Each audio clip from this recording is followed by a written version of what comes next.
श्री चक्रवर्ती महाराज दशरथ जी स्वर्ग से लंका में आए हैं।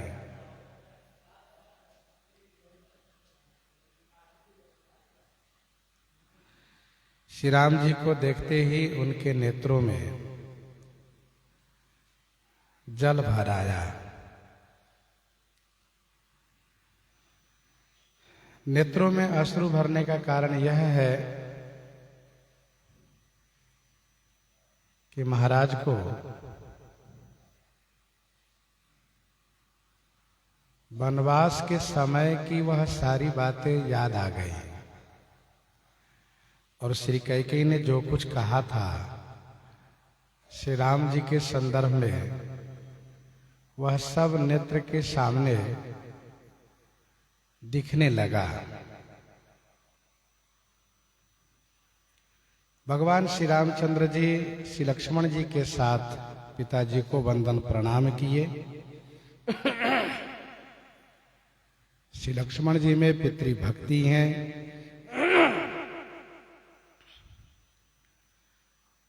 लोग यह न समझे कि उन्होंने कटु कहा था तो उनके हृदय में पिताजी के प्रति भाव नहीं होगा, ऐसा न समझे। इसलिए गोस्वामी जी ने कहा कि श्री राम जी श्री लक्ष्मण जी के साथ वंदन प्रणाम किए। महर्षि श्री वाल्मीकि जी कहते हैं कि श्री चक्रवर्ती जी श्री राम जी को गोद में बैठा लिए और आशीर्वाद दिए। आशीर्वाद देते हुए श्री महाराज ने कहा कि राम, तुमने इन असुरों को मार करके देवताओं के प्रति बड़ा उपकार किया है, जिससे तीनों लोक में तुम्हारा यश जगमगा रहा है। यह सुन करके श्री रामचंद्र जी ने कहा, पिताजी, आप मेरे वियोग को सह करके सत्य धर्म को जो पालन किया, ये उसी पुण्य का प्रभाव है कि मैंने इन अजय निशाचर राज रावण को मारा है।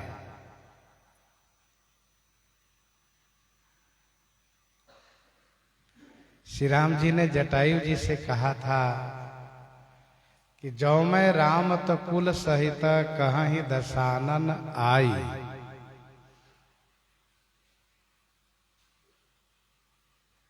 तो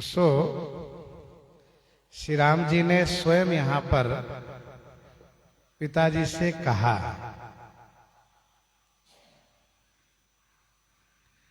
जब श्री राम जी ने कहा था तो रावण ने अवश्य जाकर के कहा है कि आपके बेटे से विरोध करने के कारण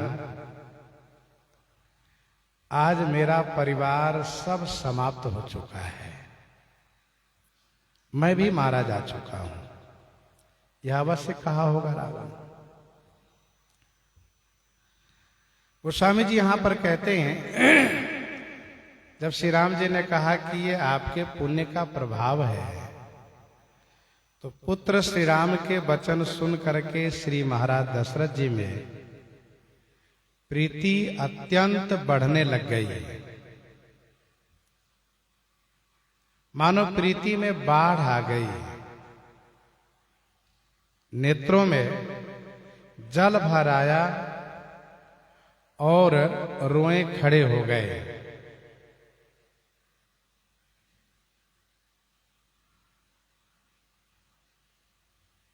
यह देख करके रघुपति प्रथम प्रेम अनुमाना चितई पितहि दिन्हेउ दृढ़ ज्ञाना। चितई पितहि है वो दृढ़ ज्ञाना। रघुपति प्रथम प्रेम अनुमाना, चितई पितहि दीन्हेउ दृढ़ ज्ञाना। रघुपति श्री रघुनाथ जी ने प्रथम प्रेम को अनुमान करके पिताजी की ओर देखते हुए उनको श्री राम जी ने दृढ़ माने सुदृढ़ मजबूत ज्ञान प्रदान किए।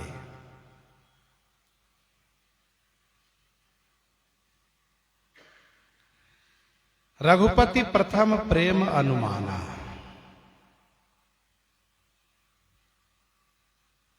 प्रथम प्रेम कौन सा प्रेम? तो एक संत ने कहा कि नैमिषारण्य में जो इनका प्रेम श्री राम जी ने देखा था, सुत विषयिक तब पद रति होऊ मोहिबर मूढ़ कहे किन को। दूसरे संत ने ये कहा कि रघुपति प्रथम प्रेम अनुमाना का मतलब अयोध्या वाला वह प्रेम जब श्री राम जी का वियोग हुआ तो महाराज ने शरीर को परित्याग कर दिया। सोतनु राखी करब मैं काहा, सोतनु राखी करब मैं काहा, जेहिन प्रेम पन मोर निवाहा।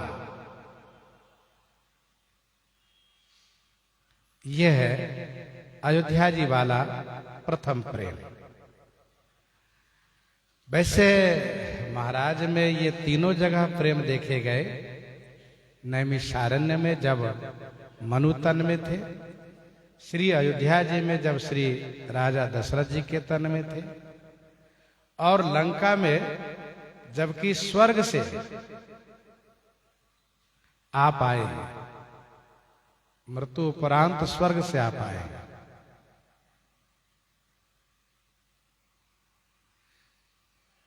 तो यहां पर श्री राम जी ने पिताजी के प्रथम प्रेम को अनुमान किया कि अयोध्या जी में मेरे वियोग होने पर इन्होंने अपने शरीर को त्याग दिया था। कहीं ऐसा न हो कि अभी ये कहे कि हम इस दिव्य तन का भी परित्याग करूंगा, उसको भी नहीं रखूंगा।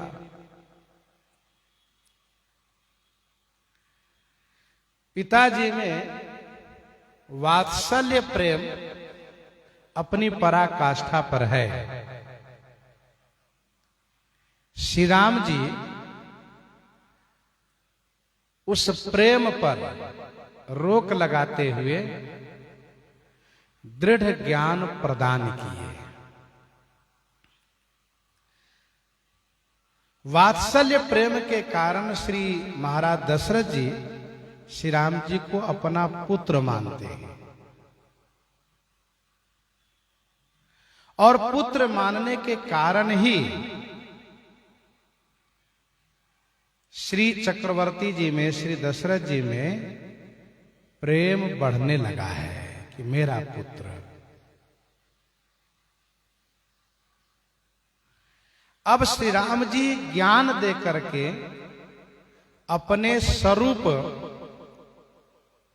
के प्रति स्थिर करना चाहते हैं कि आप मेरे स्वरूप को समझिए।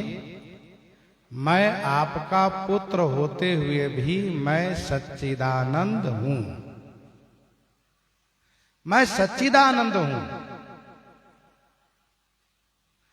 मैं सर्वव्यापक हूं, सर्वेश्वर हूं। मेरे ईश्वरत्व का आपको बोध हो, इसलिए प्रभु ने उनको दृढ़ ज्ञान प्रदान किए।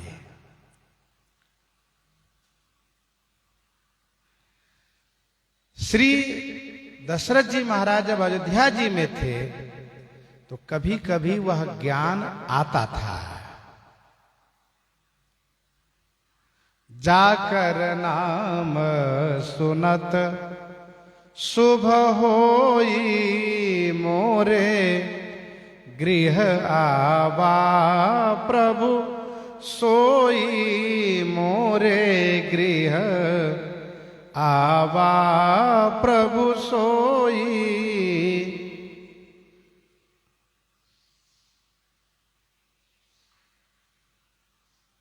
सो मेरे राम गुरु आए सुपाई, ज्ञानोदय हुआ है।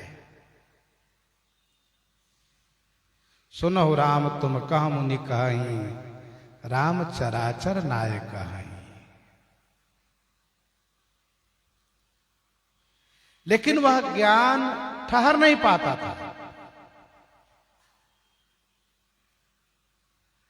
क्योंकि उन्होंने वरदान ही ऐसा मांगा था कि सुत विषयिक तव पदरति हो, आप में मेरा प्रेम पुत्र संबंध से ही होना चाहिए, रहना चाहिए।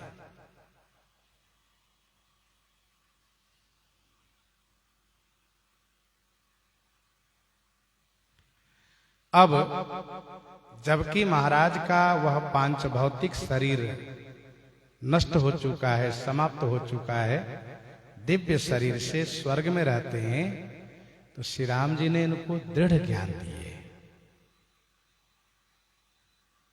दृढ़ ज्ञान देने का मतलब केवल यह है कि इनको मेरे वियोग का कष्ट न हो। मैं अयोध्या जाऊं, पिताजी स्वर्ग जाएं, तो इनको वियोग का कष्ट न हो, विरह न व्यापे। अयोध्या जी में वियोग जन्य इतना कष्ट हुआ कि इन्होंने शरीर को छोड़ दिया था। अब इनको वह विरह न व्यापे।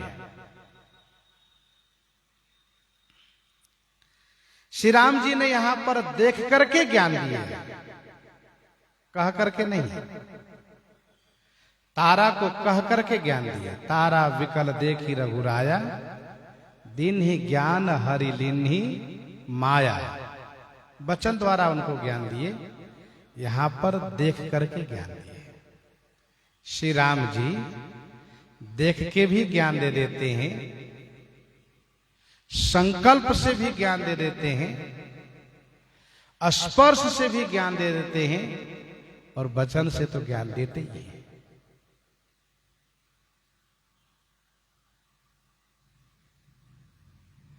ये जो वनवास काल में जड़ चेतन मग जीव घनेरे, जे चितये प्रभु जिन प्रभु हेरे। चित्रकूट में जो वह कोल भील है, जो कह रहे हैं अब हम नाथ सनाथ सभा भय देखी प्रभु पाए, तो किसी को स्पर्श से ज्ञान दे रहे हैं, किसी को संकल्प से ज्ञान दे रहे हैं। अब जड़ चेतन है, वो तो छू नहीं सकता, प्रभु के पास तक नहीं आ सकता, संकल्प से उसको ज्ञान दे दिया, परम पद के अधिकारी बन गए।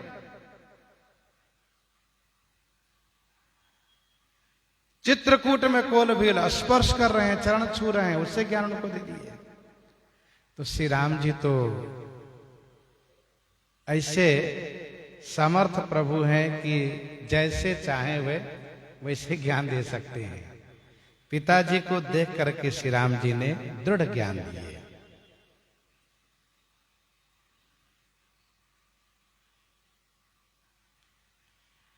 दृढ़ ज्ञान रहने से मोह नहीं होता है। जब माधुर्य की प्रबलता होती है तो वहां मोह हो जाता है, लेकिन जब ऐश्वर्य प्रबल रहता है हृदय में तब मोह नहीं होता है। इसीलिए भगवान श्री रामचंद्र जी ने कागभूषुंडी जी को समझाते हुए कहा, माया संभव भ्रम सब अब न व्यापी हहीं तो ही, जाने सुब्रह्म अनादि अज अगुण गुना कर मोही। जाने सु ब्रह्म अनादि अज अगुण गुना कर मोही। मुझे तुम याद रखना क्या, श्री राम अजन्मा है, ब्रह्म है, अनादि है, गुणों की खान है, ये याद रखना। जान सु ब्रह्म अनादि अज अगुण गुना कर्म हुए। तो इसका परिणाम क्या होगा? कहा माया संभव ब्रह्म सवन व्याप्य ही तो ही। श्री राम जी के ईश्वरत्व को स्मरण रखने से फिर श्री राम जी में मोह नहीं होता है।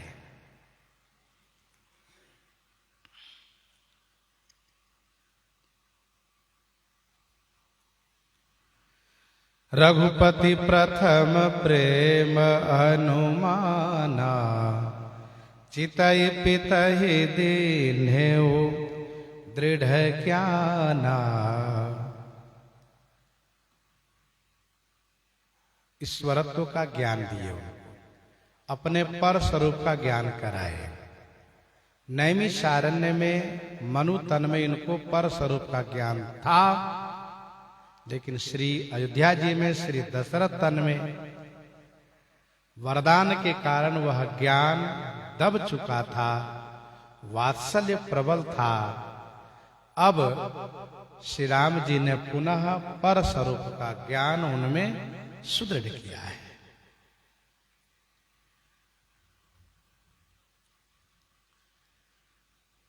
भगवती श्री पार्वती जी के मन में एक प्रश्न उठा कि महाराज को मोक्ष क्यों नहीं हुआ। इसका समाधान भगवान शिव कर रहे हैं कि ताते उमा मोक्ष नहीं पायो, दशरथ भेद भगति मन लायो। दशरथ भेद भगति मन लायो, ताते उमा मोक्ष नहीं पायो। दशरथ भेद भगति मन लायो।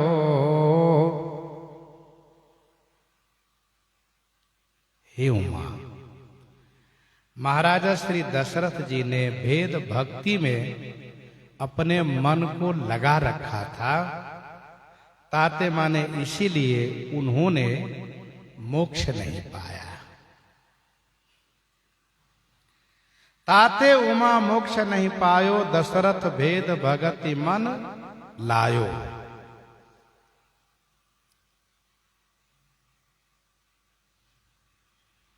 भक्ति दो तरह से की जाती है, एक अभेद भक्ति और दूसरी भेद भक्ति।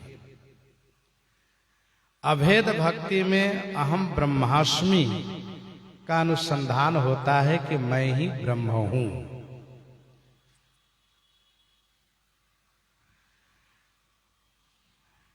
जो वह है वही मैं हूं, ईश्वर अंश जीव अविनाशी, चेतन अमल सहज सुख राशि।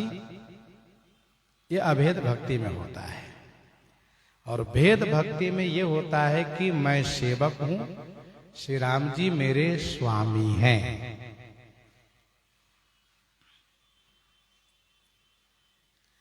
श्री कागभूषुंडी जी कहते हैं, सेवक सेव्य भाव बिनु भवन तरिय उर्गारी। भक्ति सेवा भेद भक्ति में ही बन पाती है। अभेद भक्ति में केवल ध्यान करते हैं और भेद भक्ति में भगवान की सब सेवा की जाती है, सब सेवा करते हैं। उनको भोजन कराते हैं, उनको शयन कराते हैं, उनकी आरती करते हैं। अपने जैसे ही उनकी आवश्यकता को ध्यान रखते हैं, ये भेद भक्ति में है। और भेद भक्ति तभी होगी कि मैं और आप, मैं हूं और आप है, तब भेद भक्ति होगी।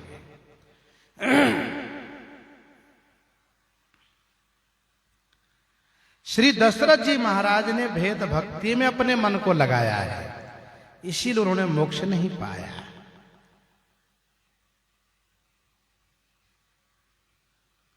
श्री सुतीक्षण जी भेद भक्ति का वरदान मानते हैं। अस अभिमान जाय जनि भोरे, मैं सेवक रघुपति पति मोरे, मैं सेवक रघुपति पति मोरे।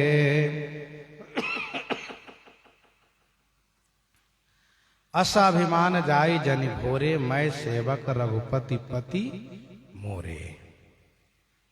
श्री हनुमान जी महाराज भी भेद भक्ति में ही अनुरक्त रहते हैं। दासोहम कौशलेन्द्रस्य रामस्य क्लिष्ट कर्मणा, हनुमान शत्रु सैन्यानां निहंतां मारुतात्मजा।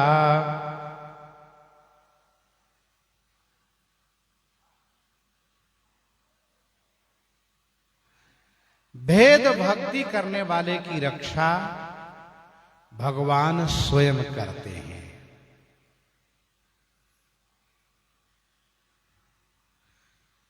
अभेद भक्ति वाले में वह अपने आप को ही रक्षक मानता है, इसलिए उनको गिरने का भय रहता है।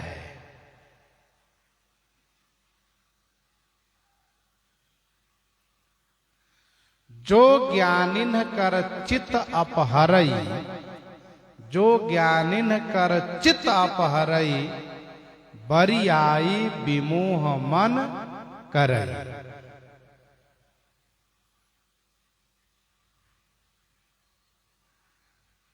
इसीलिए अस विचारी जे मुनि विज्ञानी, जाचहि भगति सकल सुख खानी। माया से बचने के लिए, माया ऐसी सबल है, प्रबल है कि उससे अपने आप को रक्षा करना बड़ा कठिन काम है, और कभी कभी उसमें निष्फलता हाथ लगती है, विफलता हाथ लगती है, सफलता मिलते मिलते निष्फलता हाथ लग जाती है। लेकिन जहां भक्ति है, भेद भक्ति है, राम भगति निरुपम निरुपाधि,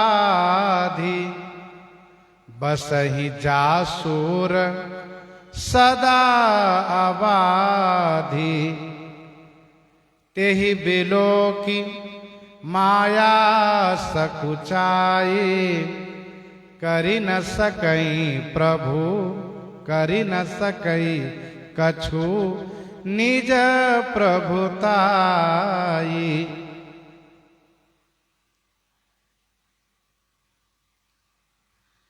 बाबा अभिराम जी इधर का पंखा सब चलाते, उधर क्यों नहीं चला देते हैं? कौन चलाए थे? कोई चलाए थे क्या? यहाँ सब अलग अलग मंत्री हैं, एक के हवाले कार्य रहता नहीं है। अच्छा, ये कोई निष्ठा पूर्वक ध्यान रखें, माइक मशीन अथवा पंखा वो बन नहीं पाता है। तो बैठे होने में किसी को लगता है कि हमारे लिए इधर पंखा क्यों नहीं चला, उसमें कुछ आने वाले को भी गलती होती है कि देरी से आते इसलिए भी नहीं चलता है। और कुछ यहाँ के महापुरुष लोग हैं जो मगन रहते हैं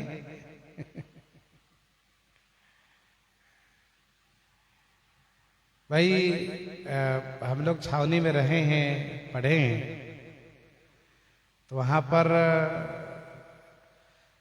एक सेवा में निष्ठा रहती थी, एक तत्परता। अच्छा, हमारे गुरु जी का अनुशासन भी बड़ा कड़क था। यदि बिजली का स्विच 2 बार दबाए तो उनको बिना डांट पड़े कल्याण नहीं रहता रहा। तो हमने 2 बार क्यों दबाया?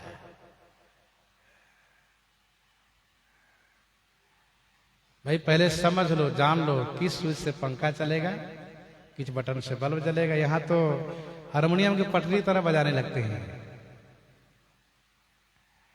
चलाने लगते हैं। तो यह है कि महाराज जी का कहना यह रहता था कि भाई सेवा करो तो भाव से, तो किनारे करो, चलो किनारे हटो तुरंत। उनका ये नियम था, करना भाव हो तो करो, तो किनारे हटो, चलो किनारे चलो। ये मत सोचो कि तुम्हारे बिना सेवा होगी ही नहीं। तो तब उस समय लोगों को बुरा लगता था कि देखो ये अच्छा नहीं हुआ, लेकिन अब किनारे हटो तो प्रसन्न हो जाते, चलो अच्छा हुआ सेवा बंद करा दी गई, चलो अपना छुट्टी पाए, अब फ्री हो गए, ये बात आ जाती है। अच्छा, तब सेवा के प्रति भाव था। आश्रम में यदि सेवा बंद कर दिए कि आपको सेवा में नहीं आना है, तो बेचारे बड़े दुखी हो जाए, भोजन नहीं करेंगे हम, क्योंकि हमको सेवा छोड़ा दिए गए, भजन छूट गया। और अब यदि कह दे महाराज आपको सेवा में नहीं आना है, तो बड़े खुश। तो ये भक्ति में अभाव होता गया, संस्कार की हीनता आती गई, मतलब एक अभाव होता गया। और ये सत्य है, प्रसंग चला थोड़ी बाद में कह दूं, ये सत्य है कि जब तक सेवा भाव नहीं होगा तब तक भाई सफलता मिलना बड़ा कठिन काम है। सेवा भाव तो होना चाहिए। चाहे गीता पढ़िए या रामायण पढ़िए, सब जगह ही बात कही जा रही है। तद्विधि प्रणिपातेन परिप्रश्नेन सेवया, सेवा भाव। और वो भी बिना कहे सेवा भाव, कहने पर किया तो कौन सेवा है? पर आज के समय में कहने पर कर दिया, यही बड़ी बात है, ये भी बात होती है। तो सेवया, और मानस जी पढ़िए, सील के मिले बिन बुध सेवकाई। सेवा भाव के बिना भजन में स्थिरता नहीं हो सकती। जो आप ज्ञान अर्जन करना चाहते उसमें स्थिरता नहीं आती है। इसलिए ये बात कही जाती है शास्त्रों में कि सेवा भाव हो, जो सेवा मिल जाए हम सेवा कर लें, सेवा भाव हो। अस्तु, हम लोग प्रसंग में आवे, ज्यादा उपदेश के चक्कर में पढ़ना ठीक नहीं पड़ता है, नहीं तो बात ही आ जाती है पर उपदेश कुशल बहु तेरे। मेरा प्रयास रहता है कि अपने कर लो, कहो कम, और कहने पर उतना अच्छा नहीं जमता है। आइए प्रसंग में हम लोग श्रवण करते हैं। प्रस्तुत प्रसंग का विषय है भेद भक्ति। भेद भक्ति माने मैं सेवक, श्री राम जी मेरे स्वामी। ये भेद भक्ति है। ताते नास न होई दास कर, भेद भगति बाढ़ई विहंगवर। सरभंग जी के लिए गोस्वामी जी ने लिखा, ताते मुनि हरि लीन न भयऊ, प्रथम ही भेद भगति बर लयऊ। प्रथम ही भेद भगति बर लयऊ। उन्होंने भेद भक्ति का वरदान मांग लिया था, इसलिए लीन नहीं हुए। अब आप बात समझ गए होंगे। अभेद भक्ति में लीन होने की बात रहती है, हम उनमें लीन हो जाए। और भेद भक्ति में क्या है कि हम लीन नहीं होंगे, हम वहीं रहेंगे जहां मेरे स्वामी रखेंगे। वो ये नहीं कहते मुझे भक्ति मुक्ति चाहिए, और जहां रखेंगे हम कैंकर्य परायण रहेंगे, सेवा परायण रहेंगे। देखो, जीव का ये परमोत्कृष्ट धर्म है, कर्तव्य है क्या?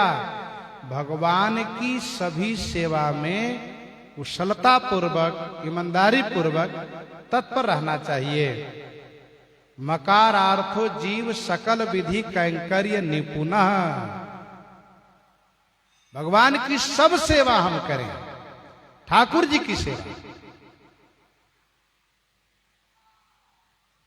और जहां सेवा भाव है वहां फिर मान की चाहना नहीं होती कि मेरा सम्मान रहे, उसमें डांट फटकार सब सुना जाता है।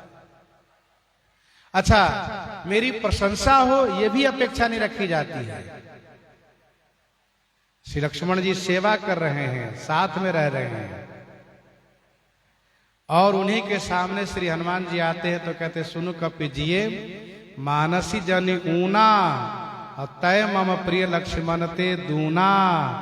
आज के सेवक को तो बिल्कुल आग बबला हो जाए। बताओ, घर छोड़ दिए, परिवार छोड़ दिए, इनके पीछे भागे भागे यहाँ तक हम आए, दिन रात सेवा कर रहे हैं, जग रहे हैं, और आज एक नया सेवक मिला तो कहते तैमम प्रिय लक्ष्मण थे दूना। ये ईर्ष्या नहीं होनी चाहिए। भजन के रास्ते में, भक्ति के मार्ग में ईर्ष्या से मुक्त हो, प्रशंसा से मुक्त हो, बड़ाई से मुक्त हो, सम्मान से मुक्त हो, तब भक्ति का स्वाद मिलता है।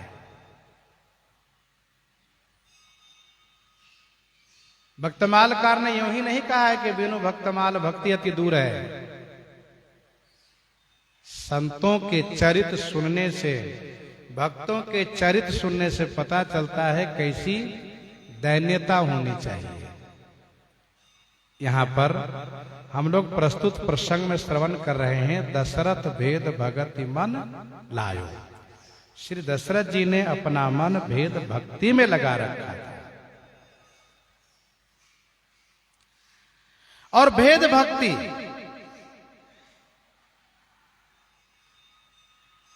क्या उसको मुक्ति नहीं होती है? एक प्रश्न उठता है, क्या उनको मुक्ति नहीं होती है? इसका उत्तर यह है कि मुक्ति तो होती है पर वे चाहते नहीं है। वे नहीं चाहते पर मुक्ति होती है।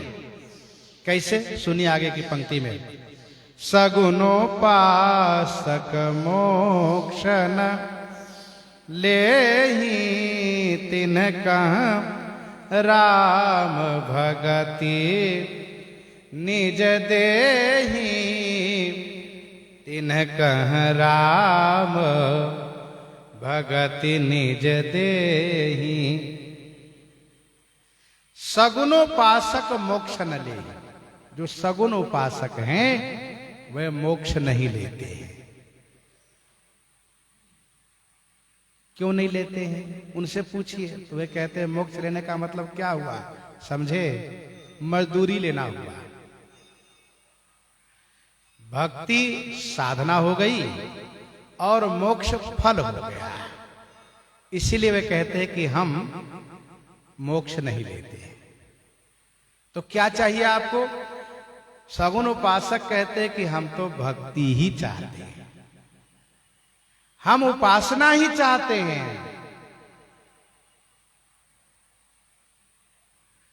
मिथिलावासी कहते हैं हमरे मिथिला देश में धारे 900 वेश।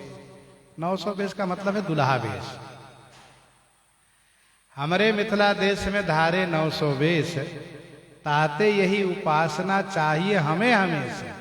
हम तो हमेशा ही उपासना चाहते हैं, पास में रह करके सेवा चाहते हैं। तो सगुनोपासक मोक्ष न ले ही, वे मोक्ष नहीं लेते हैं। मोक्ष का मतलब यहां पर है कैवल्य से। मोक्ष मतलब कैवल्य। वो कैवल्य मोक्ष नहीं चाहते। जो ज्ञान मार्ग में ज्ञानी महापुरुष लोग चाहते हैं कि हम कैवल्य मोक्ष पा जाए। जैसे नदी का जल समुद्र में मिला, समुद्र हो गया, वैसे हम परमात्मा से मिलकर के परमात्मामय हो जाए। सगुन उपासक कहते नहीं, मुझे नहीं चाहिए।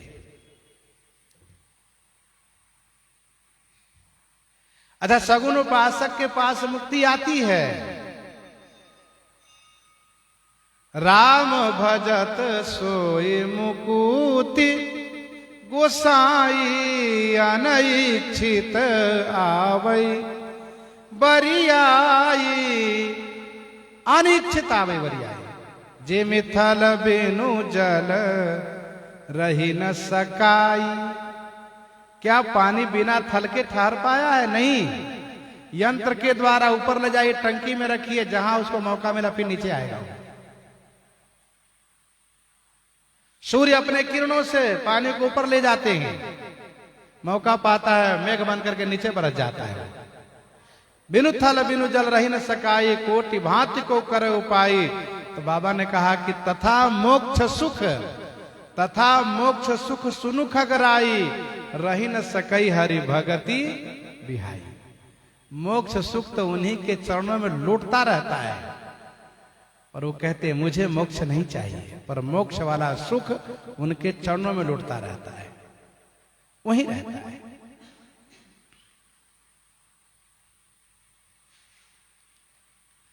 सगुनोपासक मोक्ष न लेही, तिनकह राम भगति निज देही। तिनकह माने उनको श्री राम जी अपनी भक्ति प्रदान करते हैं। अब एक बात और गंभीरता से समझ लीजिए आप। सगुनोपासक मोक्ष न लेही, फिर भी भगवान उनको अपना धाम में ले जाते हैं।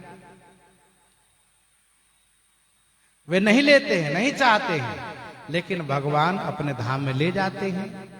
तो भक्त से पूछा गया कि आपने तो चाहा नहीं, पर भगवान तो अपने धाम में ले गए, और धाम में ले गए तो मुक्ति तो हो ही गई। तो भक्त कहते हैं कि अपने धाम में ले गए, ये उनकी कृपा, हम वहां भी वही कार्य करेंगे, वही सेवा करेंगे जो यहां कर रहे थे। बस यही है कि तिनकह राम भगति निज देही। यहां जो सेवा कर रहे थे वहां भी वही सेवा वे प्राप्त करके सेवा परायण हो जाते हैं। वहां नित्य सेवा में उनको सम्मिलित किया जाता है। जैसे नरसिंह मेहता जी को भगवान शिव ने नित्य रास का दर्शन कराया, और भगवान शिव ने कहा कि लो मशाल जलाओ। तो भगवान श्री कृष्ण ने मुस्कुराते हुए भगवान शिव अली से पूछा, क्योंकि वहां तो सब सखियों का ही प्रवेश है, वहां सखा नहीं जा सकते। तो क्यों अली, ये नई अली कहां से आ गई? ये नई अली कौन है? भगवान शिव ने कहा कि हाँ, ये नई अली है, नरसिंह मेहता अली है, इसको स्वीकार करें। तो दिव्य उस रास का दर्शन कराने का मतलब ये नहीं कि वो रास केवल वृंदावन में हुआ वही भरे सीमित, ऐसा नहीं है। नित्य दिव्य रास हमेशा होता है। वैसे ही भगवान श्री रामचंद्र जी की नित्य लीला नित्य धाम में होती है, और उस लीला में ये नित्य जो परिकर हैं, ये जो सगुनोपासक मोक्ष न लेही, ये जो भक्त हैं, ये सब वहां सम्मिलित होते हैं, और वहां ये उसी सेवा में पारायण होते हैं। कोई माला बना रहे हैं, कोई माला पहना रहे हैं, कोई फूल ला रहे हैं, कोई बगिया सींच रहे हैं। जो सेवा यहाँ किए हुए होते वही सेवा वहां उनको मिलती है। ये तिनकह राम भगति निज देही का मतलब है। हमारे गुरु जी स्पष्ट कहा करते थे कि देखो यहाँ से सेवा, यहाँ यदि सेवा से चोर बने, यहाँ यदि सेवा में चोर बने, सेवा करने में कंजूसी किए, नहीं करना चाहे, तो वहां जाओगे तो भगवान वही किनारे बैठा देंगे, बैठे रहो, तुमको वहां सेवा मिलेगी नहीं।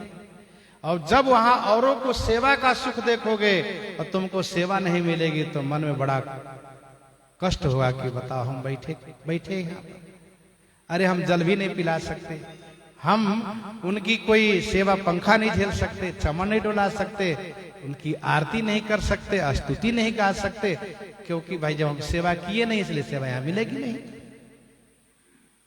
यह है इसका मतलब भाई। इसलिए भक्ति देश में भक्त मोक्ष नहीं चाहता है, वो भक्ति कहता है, भक्ति करके भक्ति ही चाहता है। और भक्ति करने का मतलब क्या? यहां जो भक्ति कर रहे हैं, नाम जप रहे हैं, पूजा कर रहे हैं, सेवा कर रहे हैं, वही वहां भी चाहिए। और उस सेवा का दिव्य आनंद प्राप्त होता है, उस भजन का सुख मिलता है। जैसे मान लो हम जिनको बहुत चाहते हो, जिनसे बहुत प्रेम करते हो, और वे मेरे पास आवे, उनको हम जब जल पिलाते हैं तो मन कितना आह्लादित होता है। उनको बैठाते हैं आसन पर तो कितना मन खुश होता है। और वहां हम जाएं और ये सब कार्य न मिले तो कैसा लगेगा। हम ठाकुर जी को ही सर्वोपरि मान करके उनको चाहते हैं, उनसे सर्वाधिक प्रेम करते हैं, और उनके पास जाए और बैठा दे, बैठे कैसा लगेगा। इसलिए सगुनोपासक मोक्ष न ले ही, मोक्ष तो नहीं लेते हैं वे, लेकिन तीन कह राम भगति निज देहि, निज भक्ति अपनी भक्ति देते हैं। ठाकुर जी कहते हैं करव कल भरी राज तुम मोहि सुमरहु मन माहि।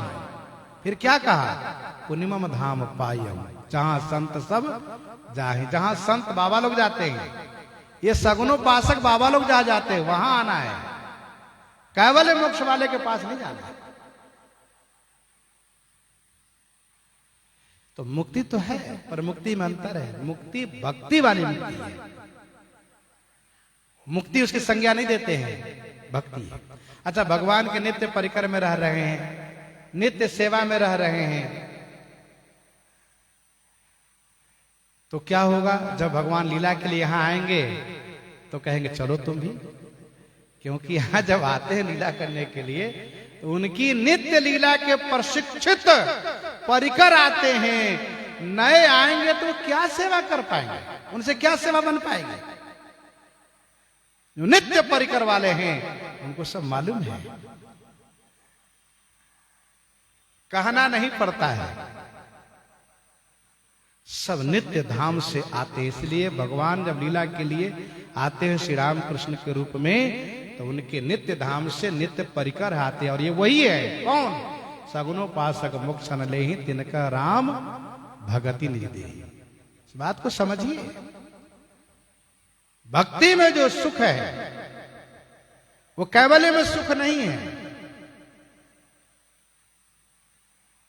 महाराजा श्री चक्रवर्ती जी ने भी विचार किया, आहा भक्ति का सुख तो अद्भुत है। जय सुख लागी पुरारी अशुभ बेश कृत शिव सुखद अवधपुरी नर नारी तेहि सुख मह संतत मगन सोई सुख लवलेश जिन बारक सपने हूँ लहेऊ ते नहीं गनहि खगेश ब्रह्म सुख ही सज्जन सुमति। जिस सुख के लिए भगवान शिव आए, ज्योति बाबा बनकर के, उस सुख को अयोध्यावासी नित्य ले रहे हैं, और उस सुख को जिन्होंने स्वप्न में भी एक बार प्राप्त किया है उनके लिए ब्रह्म सुख बिल्कुल हल्का है। तो ध्यान दीजिएगा, इसीलिए हम भक्ति पारायण हो, दास्य सख्य श्रृंगार वात्सल्य शांत, ये पंच रसात्मिका भक्ति है। इनमें से किसी भक्ति से हम भगवान की सेवा करें, भजन करें, तो भगवान हमको अपने नित्य धाम में ले जाकर के वही सेवा देंगे। वही सेवा वहां भी मिलेगी साहब।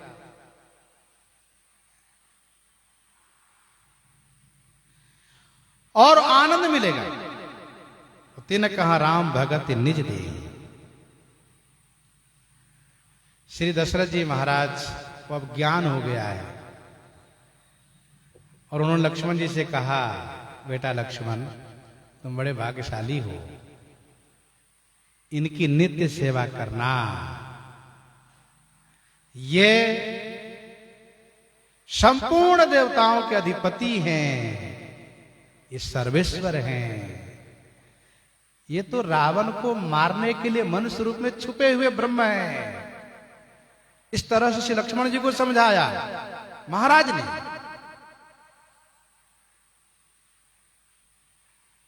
और महाराज ने निश्चय किया कि अब मैं स्वर्ग से रह करके प्रभु की सब लीला का अवलोकन करूंगा, और जब यहां की लीला पूरी हो जाएगी तब चलूंगा ऊपर नित्य धाम में। अभी मित्र इंद्र के पास ही रहूंगा। तो जब आए थे तब प्रभु ने प्रणाम किया था, और जाते वक्त अब दृढ़ ज्ञान श्री राम जी दे दिए हैं। और चूंकि अब दिव्य तन से हैं, इसलिए महाराज उस ज्ञान को पा करके बार बार करी प्रभु ही प्रणाम दशरथ हरसि गए सुर धामा दशरथ हरसि गए सुर धामा। कुछ लोगों ने कहा महाराज को ज्ञान दिए तो मुक्त क्यों नहीं हो गए दशरथ जी महाराज, ज्ञान से मुक्ति होती है। तो देखो भैया, यहाँ वह ज्ञान नहीं, मुक्ति वाला ज्ञान नहीं, कैवल्य वाला ज्ञान नहीं, यहाँ ज्ञान भक्ति वाला ज्ञान श्री राम जी ने पिताजी को दिया है। अस विचारी जे मुनि विज्ञानी जांचहि भगति सकल सुख ख्यानी, वो ज्ञान भक्ति है। बार बार करी प्रभु ही प्रणामा। महाराज श्री दशरथ जी आज अब बार बार प्रभु को प्रणाम कर रहे हैं। बस श्री राम जी यही चाहते थे कि मेरे ईश्वरत्व को जान जाए, समझ जाए। अच्छा, श्री राम जी लीला करने भी आते हैं ना, तो उनके जो अपने लोग खास परिकर हैं उन सबको अपने ईश्वरत्व से अवगत कराते हैं, बताते हैं, समझो। वे नहीं चाहते हैं कि कहीं और जगह भटके। कागभूषुंडी जी को समझाना तो सब लोग जानते हैं। श्री राम जी अयोध्या वासियों को समझाया। हाँ, उन सब से कहा मेरी भक्ति करो आप, स्पष्ट कहा। और एक गुप्त मत सबहि कहूं कर जोरी, शंकर भजन बिना नर भगति न पावे मोरी। फिर कहा कहूं भगति पथ कवन प्रयासा, जोगन मख जप तप उपवासा, सरल स्वभाव न मन कठलाई, जता लाभ संतोष सदाई।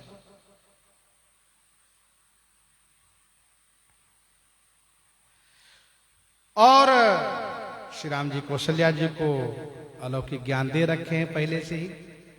अरे गुरु वशिष्ठ जी महाराज को भी प्रेरित करके अकेले में बुला लिए। ये श्री राम जी हैं, लीला करते हुए गुरु जी के मन में उथल पथल मचा दिए। गुरु जी महाराज परेशान, और परेशान हुए तो मानो श्री राम जी की प्रेरणा हुई, क्यों परेशान, आइए, मैं एकांत में अकेले बैठा हूं। और गुरु जी वहां पहुंच गए और गुरु जी ने कहा राम नाथ एक वर मांगो, राम कृपा कर देहु, जन्म जन्म प्रभु पद कमल, कबहु घटे जनी नेहू। अस कही मुनि वशिष्ठ गृह आए, कृपा सिंधु के मनाती भाई दिए। देखो, जहां अपनत्व होता है वहां कुछ छुपाव नहीं किया जाता है। श्री राम जी अपने प्रियजनों से अपना ईश्वरत्व स्पष्ट करते हैं। मुझे भजो, मुझे समझो, ईश्वरत्व से अवगत कराते हैं। ये उनकी असीम अनुकंपा है, कृपा है। श्री दशरथ जी महाराज को लीला के लिए पिता बनाए थे, अब उनको वह ज्ञान प्रदान कर दिए, तो बार बार करी प्रभु ही प्रणाम। श्री महाराज दशरथ जी कहते हैं तो प्रभु हैं, जगदाधिपति हैं, सर्वेश्वर अखिलेश्वर हैं, सच्चिदानंद ब्रह्म हैं। अब ये मनु तन वाला पर स्वरूप का ज्ञान अब पूर्ण रूप से फिर अभी हो गया है। अब तक उस ज्ञान पर वात्सल्य का पर्दा पड़ा था। वात्सल्य तो है लेकिन अब ज्ञान भी प्रबल हो गया है। बार बार प्रणाम किए और श्री दशरथ जी महाराज, जो अभी थोड़ी देर पहले उनकी आंखों से आंसू झरझर झरझर बह रहा था, बड़े दुखी थे, बहुत परेशान नजर आ रहे थे। सुनि सुत बचन प्रीति अति बाढ़ी, मेरा बेटा, मेरा पुत्र राम, मेरा पुत्र लक्ष्मण, मेरा बेटा भरत। अब ये मेरा बेटा, मेरा पुत्र सब कह रहे थे मन ही मन, और नयन सलिल रोमावली ठाढ़ी। अब श्री दशरथ जी महाराज प्रसन्न है कि नहीं, ये तो बेटा बन करके, ये जो सबके पिता हैं, ये बेटा बन करके मुझे पिता होने का गौरव प्रदान किए हैं। वस्तुतः ये तो सबके पिता है। अब उनको याद आ रहा है, मैंने मनु तन में कहने में बड़ा संकोच किया था। कैसे कहता, ये तो सबके पिता है। मैंने कहा था चाहो तुम्हें समान सुता, तब इन्होंने कहा था कि आप सरिस खो जाऊं कहां जाई, मैं अपने समान कहां ढूंढूंगा, मैं ही आकर के आपका बेटा बन जाऊं। कैसा रहेगा? और मेरे वरदान पर शत्रुपा जी को आक्षेप करने का मौका भी मिल गया था। और उन्होंने जब वरदान मांगा तो मैंने फिर से वरदान मांगा कि नहीं, मुझे एक और वरदान दीजिए। सुत विषय तब पदरति हो, महिबर मूढ़ कहे किनको। श्री मनु जी महाराज को इसी बात को लेकर के कष्ट हुआ कि मेरे परिवार में तो भगवान आए, लेकिन भगवान कर्दम रूप में आए, लेकिन मैंने उनको नहीं समझा और उनके चरणों में मैंने अनुरक्ति नहीं की। और फिर श्री राम मेरा बेटा बन जाए, ब्रह्म मेरा बेटा बन जाए, और यदि चरणों में अनुरक्ति नहीं रही तो फिर मुझे शांति नहीं मिलेगी। इसलिए उन्होंने फिर से संभल करके वरदान मांगा। शत्रुपा जी को वरदान मांगते हुए देख करके कहा कि सुत विषय तब पदरति हो, मोहिबर मूढ़ कहे किनको। और कठिन वरदान तो ये मांग कर दिया कि मनि बिनु फनिज में जल बिनु मीना, मम जीवन तिमि तुम्हें अधीना। मैं रहूं मैं जीऊं तो केवल आपके लिए, जब आप न रहें तो मैं भी न रहूं। श्री राम जी वरदान देना नहीं चाह रहे थे, लेकिन मनु जी महाराज पैर पकड़ करके हट कर दिए कि मुझे यही वरदान चाहिए। फिर वरदान दिए।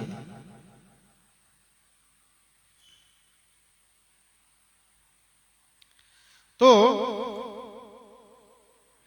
बार बार करी प्रभु ही प्रणामा, दशरथ हरषे गए सुरधामा।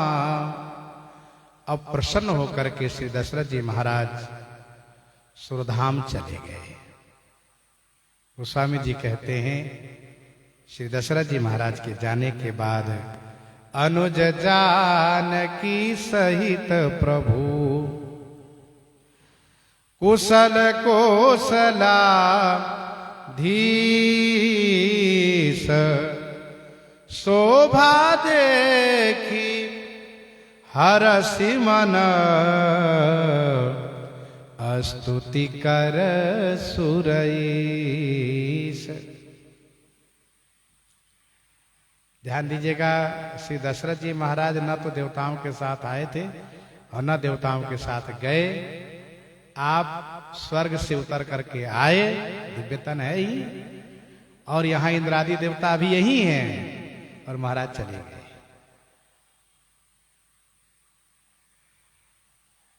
महाराज पुत्र भाव से देखने आए थे।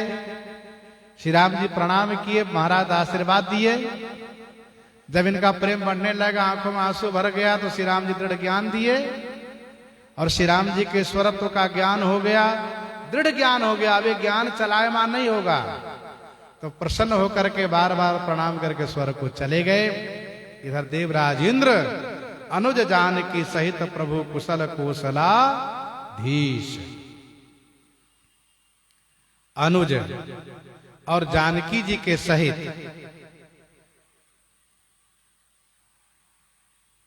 प्रभु श्री राम जी को सब प्रकार से कुशलता पूर्वक देख करके अनुज श्री लक्ष्मण जी, जानकी भगवती श्री सीता जी के सहित प्रभु श्री रामचंद्र जी को, कोसलाधीश प्रभु श्री रामचंद्र जी को, कोसलाधीश प्रभु श्री रामचंद्र जी को सब प्रकार से कुशलता पूर्वक देख करके शोभा देखी हरषि मन, शोभा देख करके मन प्रसन्न हुआ इंद्र का। तो स्तुति कर सुर ईश, सुर ईश माने देवताओं के ईश देवेंद्र स्तुति करने लगे।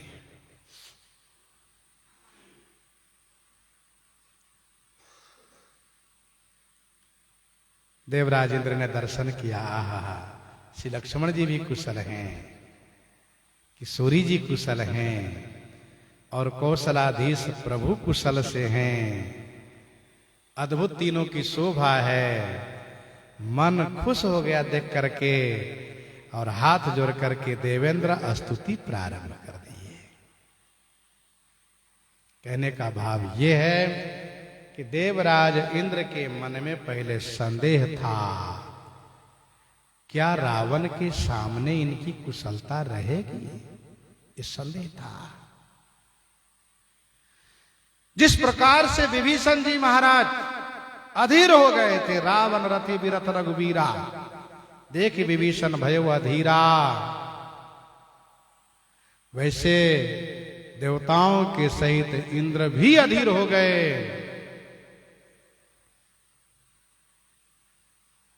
कि कैसे श्री राम जी विजय कर पाएंगे।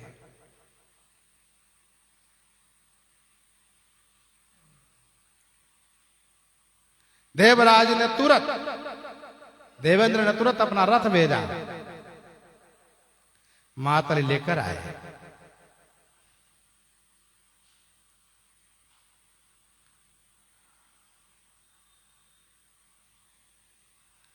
और श्री राम जी रथारूढ़ होकर के युद्ध किए।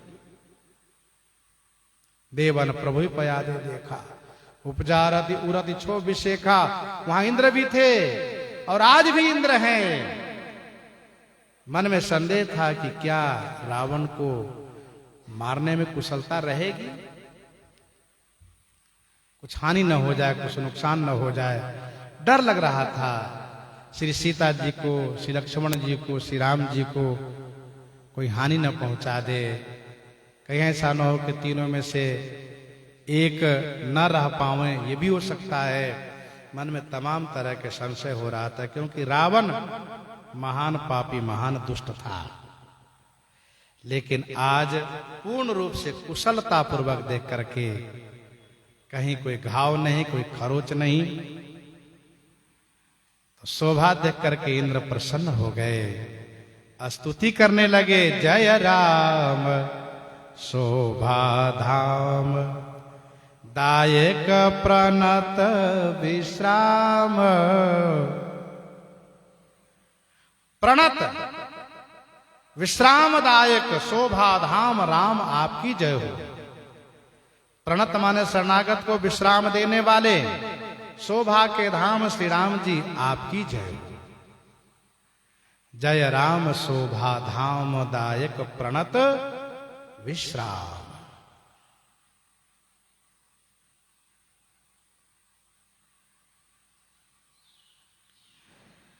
जब आपकी शरण में आकर के जीव प्राप्त होता है, तो आप उनको विश्राम देते हैं, आराम देते हैं। हम सब देवता आपकी शरण में आए थे। मुनि सिद्ध सकल सुर, परम भयातुर, नमत नाथ पद कंजा। मुनि सिद्ध सकल सुर, परम भयातुर, नमत नाथ पद कंजा। हम सब शरणागत हुए थे, आपने हम सबको विश्राम दिया है। शोभा शिव सुभग दो वीरा, नील पीत जल जाब शरीरा। शोभा के धाम है, आपकी जय हो। भगवान श्री राम जी अपने प्रणत जनों को विश्राम देते हैं। जाकी कृपा लवले सते मति, मंद तुलसीदास हूँ पायो परम विश्राम। राम समान प्रभु नाही कहूँ। पायो परम विश्राम, राम समान प्रभु नाही कहूँ। पूर्ण विश्राम मिलता है। धृत त्रोन बर सर चाप, भुजदंड प्रबल प्रताप, धृत त्रोण वर सर चाप। वर माने श्रेष्ठ, त्रोण माने तरकस, सर माने बाण, चाप माने धनुष को, धृत माने धारण किए हुए हैं आप। भुजदंड प्रबल प्रताप, आपके भुजदंड का प्रताप प्रबल है, आपके भुजदंड का प्रताप प्रबल है। भुजदंड प्रबल प्रताप।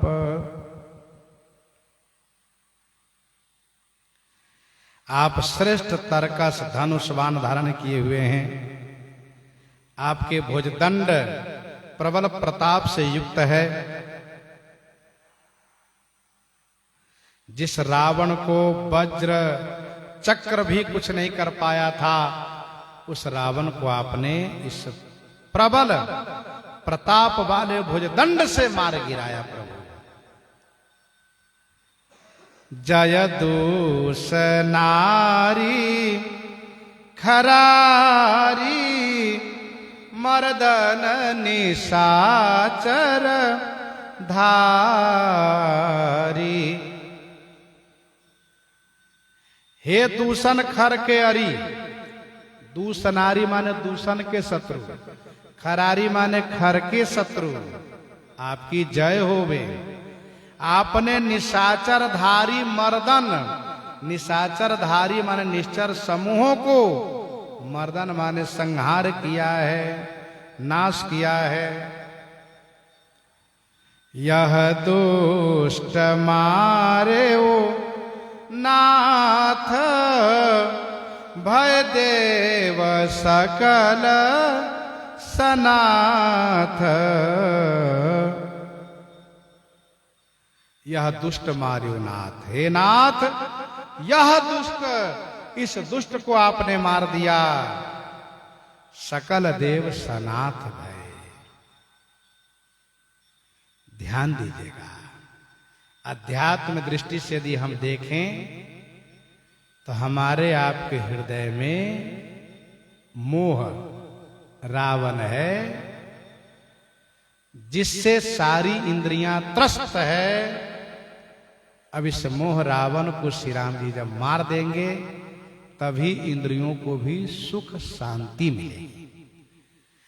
यह दुष्ट मार्यो नाथ, भय देव सकल सनाथ। प्रभु ये सभी देव सनाथ हो गए। अब के पूर्व तो हम सब अनाथ की तरह मारे मारे फिरते थे, भटकते थे, छुपने की जगह नहीं मिलती थी। अब हम सब सनाथ हो गए। अब हम हृदय पर हाथ रख करके गर्व के साथ कह सकते हैं कि हमारे नाथ कौशल नाथ हैं। अब डरने की कोई बात ही नहीं है। देवेंद्र स्तुति कर रहे हैं। स्तुति में भी बहुत पंक्तियां हैं, पूरा करेंगे तो थोड़ा समय ज्यादा लगेगा, इसलिए हम इतना कहते हुए कि देवेंद्र ने स्तुति उपरांत भक्ति का मांग किया है, और भक्ति मांग करके देवेंद्र अपने आप को धन्य माना है। प्रसंग को हम आप ही पर हृदयंगम करते हैं। आइए श्रवण करते हैं श्री कवितावली रामायण।